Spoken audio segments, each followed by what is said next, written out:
Heel pain or planter fasciitis. So ఇది చాలా కామన్గా ఎస్పెషలీ ఫీమేల్స్లో చూస్తాము, బట్ మేల్స్లో కూడా ఉంటుందండి. అంటే ఇది ఎవరిలో కామన్గా ఉంటుంది అని చూస్తే బేర్ ఫుట్గా, అంటే కాళ్ళకి చెప్పులు లేకుండా ఎక్కువ నడవటము, ప్లస్ లావుగా ఉండి కాళ్ళకి చెప్పులు లేకుండా రఫ్ సర్ఫేస్ మీద ఎక్కువ నడిచిన వాళ్ళకి ఏమవుతుందంటే మడమ బోను అంటే హీల్ బోన్ దగ్గర కింద ఉన్న ఫైబ్రస్ టిష్యూ మైక్రో డ్యామేజెస్, అంటే క్రానిక్ ఫ్రిక్షన్స్ వల్ల, రెగ్యులర్గా చెప్పులు లేకుండా రఫ్ సర్ఫేస్ మీద నడవడం వల్ల చిన్న చిన్న డ్యామేజెస్ వల్ల అక్కడ కమిలిపోవడము, వాపులు రావడము.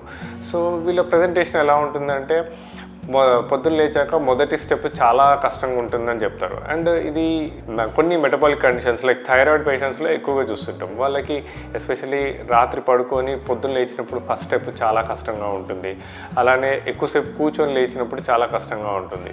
సో ఇలా హీల్ బోన్ పెయిన్ తోటి కొంతమంది నెలల తరబడి సఫర్ అవుతూ ఉంటారు. అలాంటి వాళ్ళకి ఈ పెయిన్ మేనేజ్మెంట్ సెంటర్లో ప్లాస్మా థెరపీ ద్వారా ఒక మంచి పరిష్కారం. ఎప్పుడైతే మనము హీల్ బోన్ పెయిన్తో సఫర్ అయ్యే వాళ్ళకి ఒక స్కాన్ చేసి దాని ప్లాంటార్ ఫేషియటిస్ థిక్నెస్ని చూశాక ఇమేజ్ గైడెన్స్ తోటి ప్లాస్మా థెరపీ ఒక 2 సిట్టింగ్స్ ఇవ్వడం ద్వారా అక్కడున్న కమిలిపోవడం, అంటే ఇన్ఫ్లమేషన్, ఎడిమా తగ్గడమే కాకుండా డ్యామేజ్ అయిన టిష్యూని రీజనరేట్ చేస్తాము.